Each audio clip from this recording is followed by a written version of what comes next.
you're listening to Little Music on the South Coast Radio, sorry, South Coast Revival Takeover. Um, and we are joined now by Tor from We Broke Free with a little call and interview. So, hi Tor, how are you doing? Can you please introduce yourself, people that don't Hi, know what you Brendan. do? Thank you for having me. It's lovely to be on your show. For any of you who don't know, I am Tor, also known as Tour de Force, and I am a freelance DJ, promoter, and work within the events industry, mainly across the south coast, but across the whole of the UK. That's cool. That's really cool. So for those who are not aware, can you briefly explain what We Broke Free does, especially prior to the pandemic? One of my main roles, or what I do basically, is run a small business called We Broke Free. We Broke Free was started by myself 7 or 8 years ago now, as a kind of DJ night and something to bring some new live music to the local Bournemouth area. Over the years, it's kind of grown, and it's developed into so much more, which I'm very proud of. But before the pandemic, We Broke Free was basically a promotions company who specified in new up-and-coming music. And yeah, we put on gigs, small gigs, some slightly larger gigs. We also do DJing, curate festival stages, and help with bookings across the festivals as well. That's really cool. Yeah, That's really fun, that. Yeah, that's basically how I got to know you, Tor, was just through your DJing and through We Broke Free. So then, how has it been for your business? How has it been to adjust into like a changing landscape? Obviously, the past year has changed a lot for us as We Broke Free. Being self-employed promoters and having nothing to promote, no live music, no gigs, nothing to promote in that sense, we've had to change our outlook and keep present in people's minds. So what we have been doing is we've started up a radio show. And we've also kind of trying to reach out to the community and see how we fit in. So that's just promoting local businesses, promoting local bands, things that we've always done, but just taking them to the next level. It's been a pretty difficult year. Obviously, as I said, working within the festival industry and the live music scene, we've had no work. So the last gig we actually went to was in March. And again, the last one I was put in was at the beginning of March. So it's been pretty interesting, but we have carried on to do some bits and bobs and still promoted where we can and keeping the live music scene alive. That's cool. I mean, our last gig was around March or end of February as well, wasn't it? Yeah. I know it's hard to choose, but is there a favorite artist that you've booked over the years? Over the years, I've booked lots of artists, live musicians, solo musicians, but also DJs as well. So it's been an interesting journey to see all these different types of music, being able to come in some venues that they don't quite fit in. I've booked lots of people, but a favourite would probably have to be someone like Mystery Jets, putting them in such a small venue, which is kind of unheard of. And so a band that was really, prominent to me in the mid-2000s when they came out in the indie scene then. And for them to have grown and matured along with myself, it's really lovely to have been able to get them into small capacity and see everyone enjoy them so much. It was a rare occasion and pretty special. Brought a bit of a tear to my eye. Oh, that's nice. Yeah. Well, something you brought up there was about how like We Broke Free was meant to be this company that brings up new companies or new artists in the area. What do you think the South Coast brings to music that you can't find anywhere else in the area? What does the South Coast bring to music that can't be heard anywhere else? That's a tricky one because the South Coast, especially Bournemouth, is often overlooked. We're in a strange area because most other places that get bookings have got, say, a full circular diameter around them. So the people that will come is a lot larger. Obviously, with Bournemouth, we're surrounded by the sea half the time. So our outreach is not as big as maybe other cities and towns have. So we kind of have to fight a little bit longer. But we have got other great cities close by, including Southampton and Portsmouth. And between the three cities and towns, I think we all managed to pull in some wonderful stuff. Locally wise, we've got some incredible artists that have come in, and there is that kind of slight surf sound, laid back sound as well that comes from a lot of local artists. So it's nice to see where that brings into the future.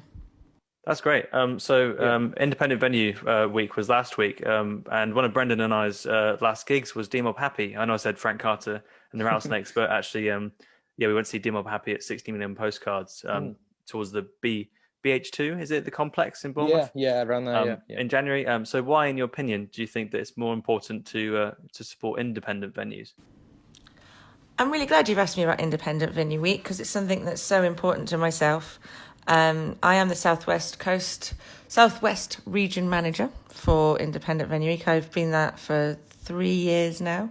So I help all the venues speak to each other and work together to try and get stuff to our area. Obviously, this year was very, very difficult with basically not being able to do it. But the Independent Venue Week did do lots of online shows, past shows, quizzes, and still brought the community together. It's so important that people support the independent venues because without these venues, no one can hone their crafts. And for myself, I started DJing in the small indie venues, and now I get to play Glastonbury every year and things like that. So it happens in the same way with bands and the same way with your sound engineers and your photographers and the local support. And things like this all stem from that. So you need to support these. Without the small venues, there's no arenas.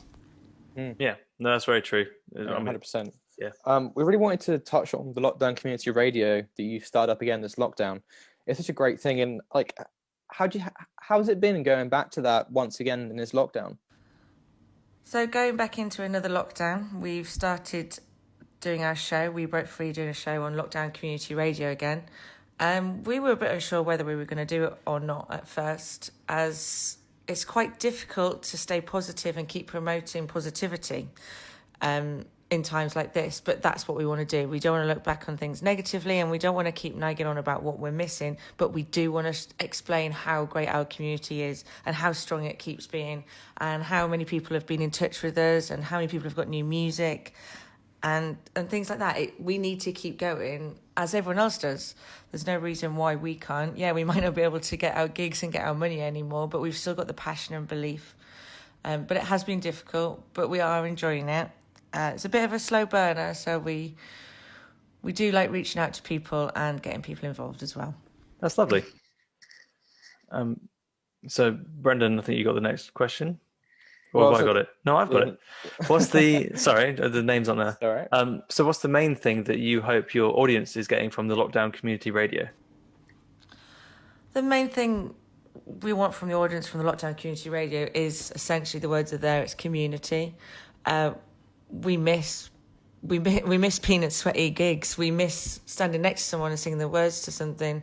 We miss a pint being thrown over me and chatting to the bands afterwards and chatting to the fans who've come to get merch. We still want to keep in contact with these people, even though we can't have a pint with you, with them, with anyone. We still want to be there. We still want to be people to know that we still want to bring the music to Bournemouth. That is still going to happen, and we can't wait to do so in the near future. Yeah, that'd be really fun. Oh, that's really great. Yeah. So you spend you're a DJ, and we've seen you a few times playing in Alt, formerly Sound Circus, and the old fire station.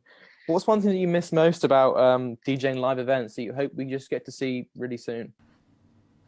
I'm probably most known for actually DJing rather than the live events. It's an ongoing pull and push between what I do. Tour de Force is my kind of semi-alter ego who plays across many nights in Bournemouth. I mainly do indie, but pop and hip hop as well, soul and funk. Basically, I do anything but drum and bass, techno, house. I think there's enough of those in Bournemouth already who do a fantastic job. So I'll take the other little niche if I can. I do miss it. It's really strange. I've done a few online events, but they just don't work. I love DJing live. I love it because I love being part of the crowd. I've often known for playing a song and coming and just dancing with everybody. I don't show off mega skills. I want to do it to make people happy and to people to feel connected with each other and to have a moment. And whether that moment is the same old moment of you and your mates all singing Mr. Brightside, you still all know the words and you still all connect to each other. Or when there's a new song played that no one's heard, but then they'll look at me and want to hear it again, That's the kind of thing I'm missing. And just mainly connecting with people. And I also miss the free drinks, if I'm honest. Amazing. Yeah. Do you want to go for the quick fire? Yeah, so we got some quickfire questions, if that's okay. So the first one here is, what's the best gig you've ever been to? Best gig I've ever been to? Probably the Knife at Brixton Academy. I have been to a lot of gigs, though. A lot of gigs. I mean, one probably every week before all this stuff happened. So a lot of gigs, but yeah, probably the Knife at Brixton Academy. But that was because of a band I just absolutely adored, and they're so visual and there's so much going on, and it was their last show, and it's just a lot to take in with their stuff. So yeah, probably that. Yeah, that's what I've found with audio-visual stuff. I think I enjoy more. Like 1975 at Reading was great.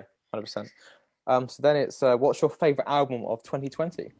Favourite album of 2020? I actually wrote a full top 20 list of this because I work in a record shop and they asked for it.